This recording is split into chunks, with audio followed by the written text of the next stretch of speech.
so confident they'll make the playoffs that if they don't, I'll wear a Giants or a Dodgers jersey on one of our podcasts. You don't need the pressure of always trying to perform here at the major league level, so that might be a good thing. You talked about the athleticism of this Padres team last time out, and he just embodies it.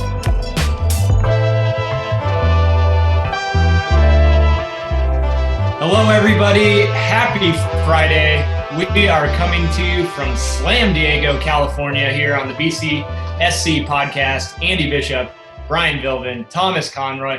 Brian, you are rocking the Padres gear. How you doing this Friday, sir? Oh, I'm good, Andy. It's a far cry from where we stood a few days ago. So things are feeling pretty good here in Slam Diego. And, I rock the Padres stuff all the time. But today I decided to bust out the yellow hat, change things up a little bit. Feeling good. 4 straight wins against the Rangers. We needed that to get back on track. And here we go, baby. Playoff run. There you go. Yeah, the Padres hit grand slams in 4 straight games to establish an MLB record. All of them against the Rangers. They sweep the Rangers. Thomas, have you seen anything like this before? No, not really. It's pretty incredible because each of them have been, started something. I mean, we started off with the Tatis Grand Slam that started this insane, I thought, stupid controversy, and then it just continued. It every other one has been key, and last night with Hosmer, that was just amazing. And I hope it continues. I mean, it's Brian mentioned this in one of our earlier podcasts, and I think it holds true. This team is must see because you cannot turn away from the game, even when you get pissed off at them, you go, I'll shut the TV off. You come back because you don't want to miss their at bats because somehow they're always going to come back into a game, and I think we're seeing that in this stretch right here. It's even the games they lose, they still have a chance to win, and it's just been an incredible ride thus far. Yeah, so for us that are Padres fans, it's satisfying to have a team where you'd never feel like you're out of the game, a team that has so much firepower on offense. For me, got caught up in all the Grand Slam stuff. I forgot that it was Tatis's Grand Slam, the controversial one that started things. The Padres, if they weren't on, the radar of MLB fans, they certainly came onto it with that Tatis home run and then the walk-off wins, the 4 Grand Slams. I guess we should talk about it, even though it's a few days old. Brian, what was your reaction to Tatis hitting the Grand Slam on that 3-0 count? I loved it. And it's so hard for me. And I had a handful of discussions, I'll call them heated discussions with some baseball people. And a few of them defending taking on 3-0 and that you should never hit a home run on 3-0 in that situation. And I just don't get it. Like, you've worked yourself into a position where you have the advantage, and it's the pitcher's responsibility to not let you get to that point. Like, at what point do you concede? And it doesn't happen in any other sport. Like, I just don't get it. It's professional athletics. If this was a high school game or college or little league or something, and it's amateur, I understand at that point maybe you take, but in MLB, like, especially with the Padres bullpen, we had just lost 5 straight games. And anyone who says that, a 7-run lead is safe, Fernando Tatis Jr. had 7 RBIs in 2 innings by himself. So in the same amount of time it would have taken the Rangers to come back in that game, he produced that many runs in the same amount of time. So saying to take in that situation for the sake of the feelings of the other team is completely ridiculous. I'm so glad he was swinging. And it wasn't even a meatball pitch. It was a tough pitch, low and outside. The pitcher actually made a pretty good pitch, and Tatis just exploded on it the other way. The hardest hit ball in the StatCast era to the opposite field. So, yeah, get out of here with that take on 3-0 stuff. If it's the right player, Tatis, let him swing away. If it's, one of our catchers, you probably take that pitch on 3-0. But, yeah, I had no problem with it whatsoever. I loved it. Yeah, so I agree with you. by all means, Brian. Both the managers of the Padres and the Rangers, reacting to it, not necessarily agreeing with your side of things, Brian. Thomas, what did you think of how Padres manager Jace Tingler responded to it? I didn't like it because to me, I agree. I think I agree with Brian and everything. I mean, to me, my reaction would have been, get a better pitcher. And then, it's not I can't choose who you put on the mound, and don't tell me how my players should react at home plate, because we've seen it time and again in especially in baseball. Leads are at best, status quo. I mean, these bullpens have shown time and again, and I'm talking about all throughout baseball that they, sometimes they can't hold a lead. I mean, if you thought a game was comfortable, watch that afternoon game in Texas. I mean, I was underneath my bed by the 8th inning because I was so afraid that we were going to blow another game, because it just didn't seem like anybody out of the pen could get one out, not 2 outs or 3 outs, 1 out. And I thought Tingler should have stuck up for his player. And really, guys, I heard it from a lot of people that we know mutually. They thought it was almost treason what Tingler did, that he was showing his true colors for being so long in the Texas organization. And I'm not going to go that far, but I just wish he would have stood up for his player, especially in that post-game press conference. Yeah, you both make great points. The two things that stuck out for me were the instability of this Padres bullpen, or any team for that matter. A 6-7 run lead with a few innings to go, that is definitely not a guarantee to win a ball game. And then, as you said, Brian, this is Major League Baseball. This is, the highest level of baseball. So you can't be sorry for beating another team. These guys have worked their way to get to this point.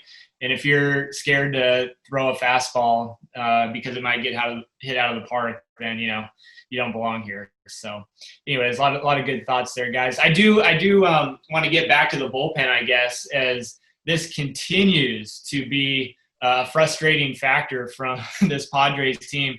Brian, is there any hope here?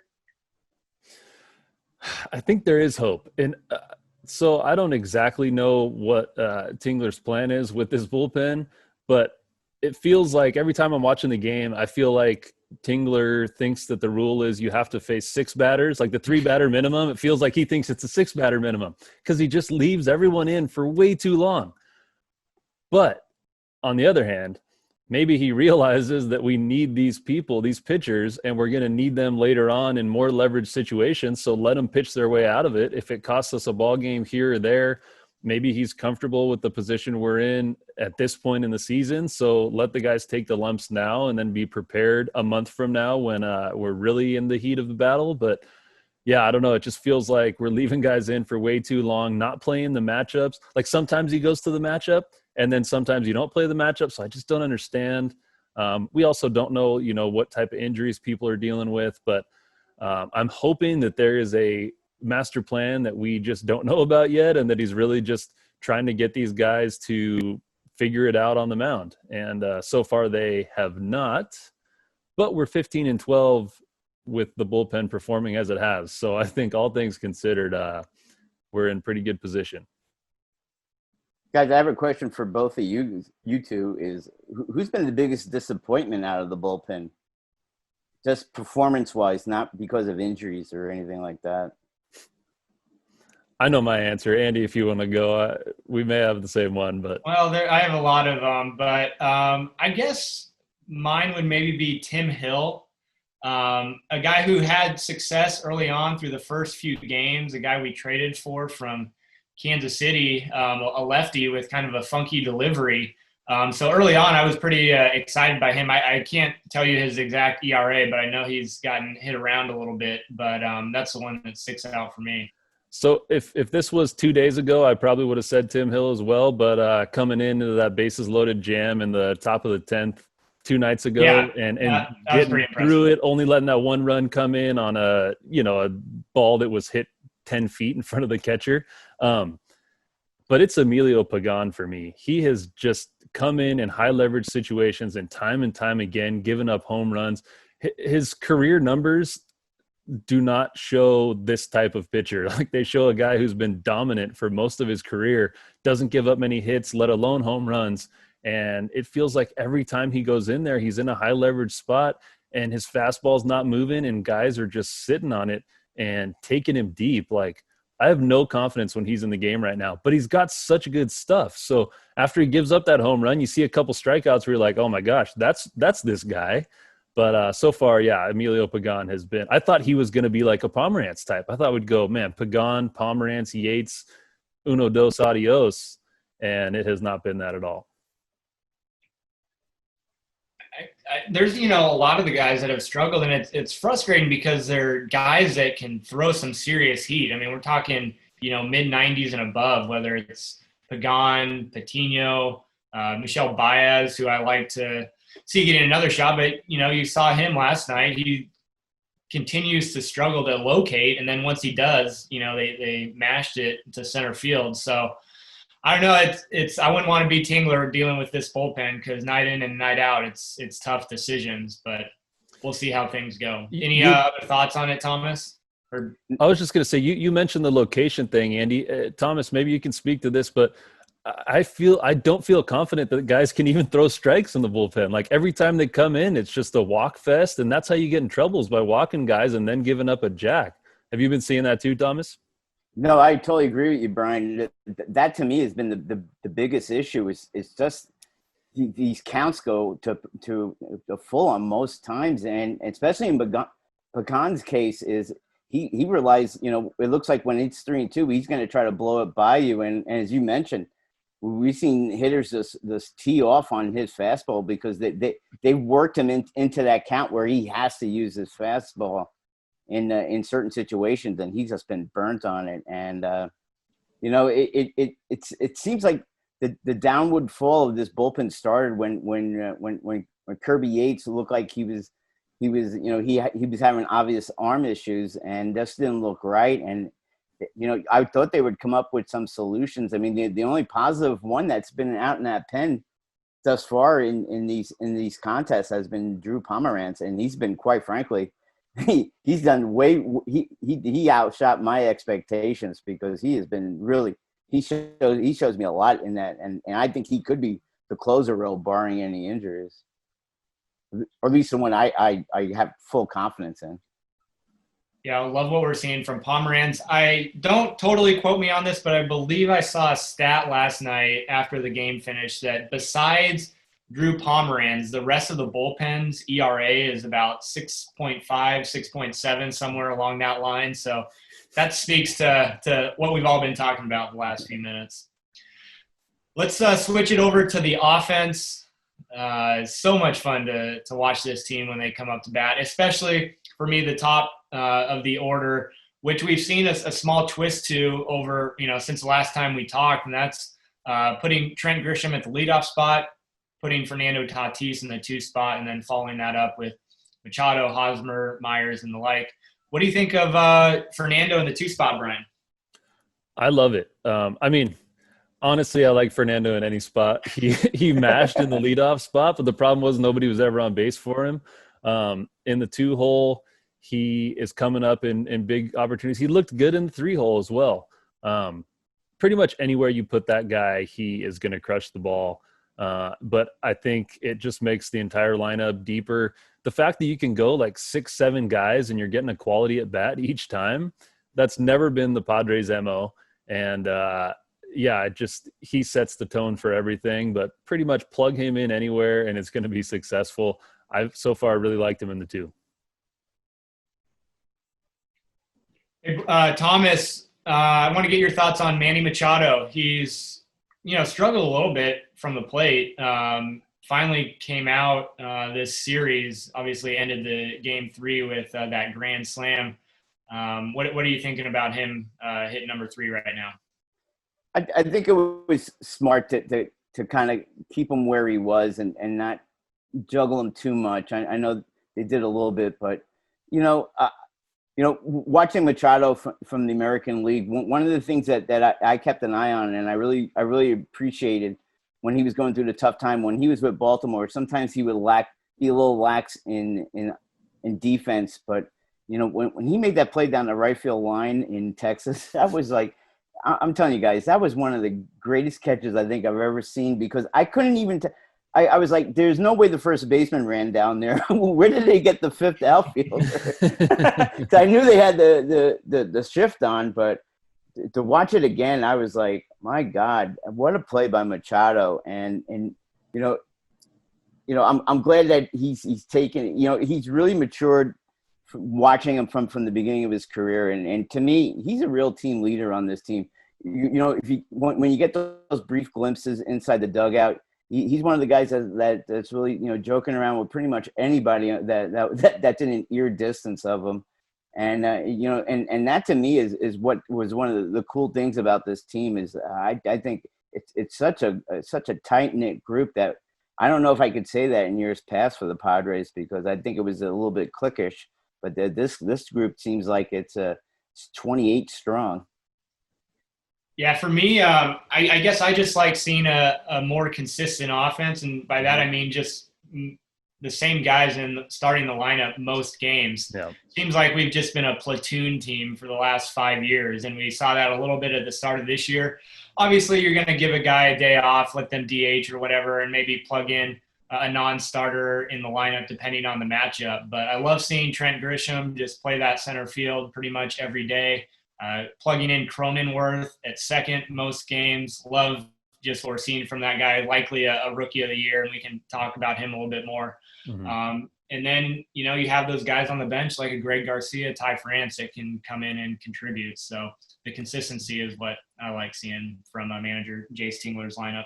Yeah, if I could add one thing on Grisham, we did a podcast that night when they had the wild card game between the Nationals and the Brewers, and he was the one that when we were ended that let the ball go through his legs, and it, watching him play this year, that seems so far long ago that play, and what a great turnaround and just believing in yourself, and he got the opportunity here in San Diego.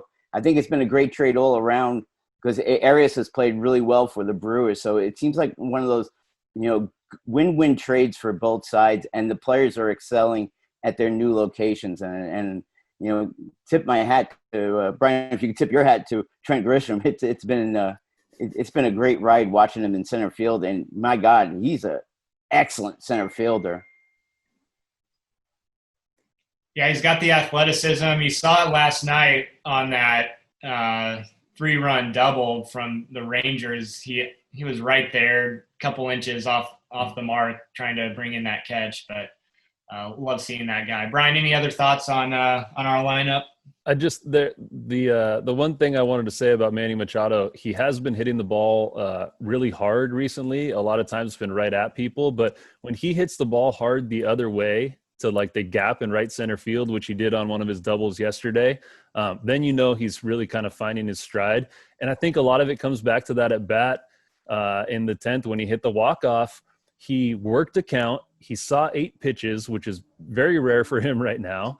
And on the 2-2 pitch, he laid off the slider that was low and away, and that's the pitch that he swings over the top of all the time. So it wasn't like the pitcher made a bad pitch. He knew the book. He knew that if you throw a slider low and away, Machado swings over the top of it. And he worked himself into that full count where he knew the pitcher had to throw something over the plate. You can't mess with that slider low and away because he had just laid off of it, and you can't walk in the tying run. So he worked himself into that power count, saw the ball exactly where he wanted it, and just teed off on it. So hopefully that at bat springboards him forward the rest of the way. Yeah. So the Padres, 3 games above 500. They went on, what was a 5-game losing streak? Is that what it was? Yeah. To get below 500, then they win 4 against the Rangers. So they're 15-12. You guys, after this weekend series against the Houston Asterisks, the season will be halfway over. It's crazy to believe that. I'll also throw this out to you. If the playoffs started today, there would be 4 NL West teams competing in the playoffs out of the 8. Yeah, that's pretty. That would be the Dodgers, obviously, at the lead in the division, the Padres in second, and then the Rockies and Diamondbacks would have the final 2 wild card spots. So What do you make of this? I know, Brian, I think I saw you tweeted a few days ago that in the next, 16 games, the Padres would go 11-5. Am I correct there? That's correct. Was that at the start of the Rangers series? That was the start of the Rangers series, yeah. So we've started out 4-0. So now all we need is 7-5 to make that 11-5 happen. But now I'm not happy again. It's like that Dodgers series. I would have taken a split at the beginning if you offered it to me, but then once we win the first two, I got to have more. So 11-5 is no longer good enough for me in the 16-game stretch, but pretty good start. So obviously, without the foresight of the series win against the Rangers, what was your logic there? Why were you feeling good? I was feeling good because the schedule starts to slow down a little bit. We had just played 10 games against Arizona. Again, we thought at the beginning that the division was going to be between us and Arizona for that second spot and that the Dodgers would run away with it. That's kind of what conventional wisdom told you. We had already played Arizona 10 times, and we had already played the Dodgers 7 times. So that's 17 of our 20 toughest games already out of the way. So then we come in, we get to play against the Rangers, the Mariners, the Giants. We have the Astros, which will be a tough series. They're not playing the way that they've used to play, but yeah, I just felt like this is the time where we show that we really are that, second, third place team with Arizona. Like we're right there on that level. And I just, the schedule eased up a lot and thought we'd come in and put a hurting on people. Yeah. So with this 15-12 mark, Thomas, I mean, we've monitored the Padres day to day going into the season. This might be a position that we thought they'd be in, competing for a playoff spot. Where do you assess this team right now at 15-12? Yeah, I mean, right now, it's hard to say this with the way the Dodgers are playing right now. Can we catch them? Yeah, we can catch them. Is it realistically that we can catch them? I don't know. It's 4.5 right now. I think they're lead on us, but I think we can. I agree with Brian. We can firmly control the second place position, and really, that's what it is. It's all going to come down to injuries, and I really think losing Tommy Pham has been a key one. We're seeing it all across baseball. These injuries just keep piling up, and for the Padres right now, it's 2 major ones, but there's really no. To me, it's always the nagging injuries that I think always hurts a team because a guy, when. Like with Hosmer's situation, I thought that was going to be something that lingered, and it really hasn't, thank God, after the DL. Those are the type of injuries that always kind of I dread because I hate having a guy in for 2 days and then he has to sit out 3 and then back for 2. And that thus far, that's what it's going to come down to, I think. It's just staying healthy and hopefully finding a catcher before the end of the year. Yeah, we hear you on that. It was nice to see Hedgie with the big home run yesterday. Yeah, hey, Hedges, nice little golf swing to left center. Hedges has had himself a nice week. Mm-hmm. The moment Mejia went down, Hedges woke up. It's unbelievable. Yeah, we've talked about it. There's concern at that position, but for his sake, it's nice to get a little bit more consistent action to where he feels at least a little bit more comfortable up there at the plate. Yep. Question for you guys. Go ahead, Thomas. Question for you guys. Do you think it does settle him down because knowing that he'll now be the number 1 catcher barring a trade? Instead of always looking over his shoulder at, Mejia possibly being that option? Yeah, I certainly think it helps. And you see it in the body language, after he hits that home run or he's getting excited with the other guys. You always know that he has that confidence there behind the plate. He's in command. He's helping his pitchers, set up in the best locations possible. So I think it does nothing but good for him. I think we kind of know, there's kind of a ceiling to what he can provide offensively. But for his sake, it definitely helps in my mind. So the 2020 Padres season is like the Bizarro season. Austin Hedges can crush at the plate, and he can't field behind. He's got all these pass balls getting by him. He's now a defensive liability. The bullpen is horrible, and our offense can't stop scoring runs and hitting home runs. I would have never pictured that in a million years. So pretty weird year. Andy, you said, what do you think is Hedges' ceiling for you? I would probably go with about a 220 average. Uh-huh. Limited strikeouts, hopefully. Mm-hmm.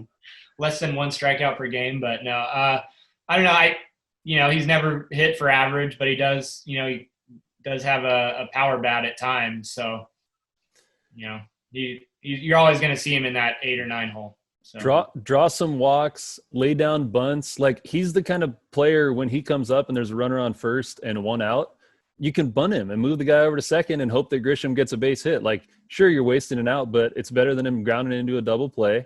And he's actually drawn some walks. Like, he's worked a few good at bats. So yeah, just try to limit the damage by getting walks, bunting, occasionally get a hit here and there. Yeah, if he hits 220 and walks a bit and gets sacrificed bunts and plays monster defense, he's no longer a liability. Yeah, I agree with both your points. One thing you mentioned, which is true for this entire team, Brian, is drawing the walks. We talked about it early on, but the one thing I love seeing about this team, and I've seen it so many times this year as opposed to previous years, is when a guy gets down 0-2, he ends up getting a walk. And that is something that I think is so key for these guys, that they continue to work the pitchers. And that's something that, even though it's kind of a small component of the offense, it's still awesome to see and very important in my opinion. Totally. And sorry, go for it. No, you're good. No, you're good. No, you nailed it. I was just going to say that when that happens to our pitchers, I feel so deflated. So it works the other way. Like, when our batters are doing it to their pitchers, I'm sure they're feeling the same way. Yeah, the poster child for that is Robbie Gray of the D-backs. I think if he can never go against the Padres, if he can miss a start against the Padres, I think he'd be happy, because that guy looks like frustrated from 5 pitches into a start against them. Yeah. So the Padres will play the Astros this weekend in a 3-game series. Hopefully we'll take the series. Outside of the Padres, you guys monitoring anything else in the sports world? I know we got the NBA playoffs going on. Brian, I know you're a Lakers fan. They're 1-1 against the Blazers. What are you seeing there? Well, so the NBA playoffs, the first 2 days were terrible because the Clippers won in a game where, with the ejection for Porzingis, I felt like that was the Clippers got handed that one. And then the Lakers lose to the Blazers, who had been red hot coming in. So after 2 days, I was like, oh, this is terrible. And then the next day, the Clippers lose, which was awesome, and followed up by the Lakers blowing out the Blazers. It just looked like Portland was tired, and that's kind of something that I had expected to see from them. They had been running the high, like the emotional high, playing all these must-win games to even stay alive. And then they came out firing in game 1. It was still a close, good game, but they made a bunch of shots in the clutch. Damian Lillard is awesome, and I love watching him play, just not against the Lakers. And then game 2 looked a little bit deflated, and Anthony Davis took over, and LeBron didn't do a ton offensively, which is rare for him, but the team just looked way better, way more confident. They made a lot more shots. They were 0 for like 20-something to start game 1, and then last night they shot a lot better from 3. So, I mean, it's, 1-1. I'll take that at this point. And I think the Lakers will still take care of business against the Blazers. I still think it's Lakers-Clippers going down to the Western Conference Finals, but we'll see. The bubble has been pretty strange, and it's kind of been the great equalizer. So it's been fun basketball, though. Just put it on in the background and don't pay attention to it until it's exciting at the end. There you go. I do like how they're playing some of the games earlier. Yeah. A little, morning action. That was kind of our consensus thought, and a lot of people throughout the league, is that in the West it would likely come down to the Clippers and the Lakers. Thomas, are you seeing it that way as well? Yeah, but I think 2 teams to really watch out for that have played really well in the bubble has been the Miami Heat and the Utah Jazz. I think they could, they can catch a team. And I disagree about the Clippers. I'm not seeing that I see 5 individuals on the court. I don't see the cohesiveness like the Lakers. When I watch the Lakers, I see an actual team playing together. With the Clippers, there's something going on in that locker room that that's been stewing even before the pandemic, because you read reports of players kind of bickering that they were busting their ass in practice, and George and Kawhi got time off for no apparent reason, and they were getting sick of it. And that's a kind of a weird situation when you placate your whole practice schedule for two stars. I know, look, it's a star game. Don't get me wrong. I understand it. But, when I watch them against, like Brian said, they should be down 0-2 in that series. They got, Porzingis fell into their trap and got kicked out of the game. And then you start in game 2. I mean, him and Luka Doncic just dominated the Clippers to submission. And it would not surprise me to see the Mavericks maybe taking them, or at least taking them to a 7 games.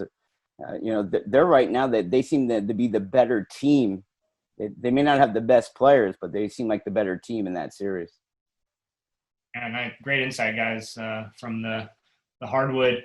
All right, guys, I'll give you a minute or so, your final thoughts on this sports week. Go ahead, Brian. I'm just really excited to see what the Padres have in store for us this weekend. It's a big series. All 4 NL West teams are playing each other this weekend. So win or lose, we're either going to move up or down in the standings compared to our competitors, since they're all playing each other. So we got to get it done. Houston's got some good pitchers coming in. We got Lance McCullers tonight. Tomorrow, that rookie Brandon, I don't remember his name, but his numbers have been really good. He's been lights out so far. And then on Sunday, our arch nemesis in Zach Greinke. At least he doesn't get to hit on Sunday, which is great, because I'm tired of watching him hit home runs at Petco Park against the Pods. But huge series this weekend. Can't wait to see how it plays out. And again, go Lake Show. Nice. What you got for us, Thomas? Well, I just wish I could sneak into the park in the park with my garbage can and just kind of bang it a little bit during the series, but I don't think they'll let me. But yeah, it's a big series. I would really like to win. I would love to sweep them. I want 2 out of 3 because I think that will put the Padres more on the radar of the national media, and then take them a little bit more seriously than I think they do, because to me, I think they just look at Tatis Jr. and possibly Machado, and they don't take a recognition on how good this team is with the young talent. AB, what do you got for us? Well, first I want to offer an apology to the baseball world on behalf of a T-shirt I bought. It says, sorry, Yes, sorry for the Grand awesome. Slam. So that is currently being shipped to me. No. That's so good. Love this Padres team and what we're seeing from Fernando Tatis Jr. on his way to being maybe the best player in baseball, having an MVP type year at just the age of 21. So go Fernando, go Padres. That is going to do it. Wait, hold on. Before we sign off, Andy, I hate to interrupt you on this, but who's hitting the Grand Slam this weekend? Who's hitting tonight? Number 5. I'm going to go Will Myers repeat. Okay, Thomas? Little dark horse there. I'm going Jake Cronenworth. Oh, nice. I'll go with Profar today. Guys, we are not Cronin worthy. Another good one. Thomas Conroy, Brian Vilvin, Andy Bishop. We'll see you next time on the BCSC. Stay classy, Slam Diego.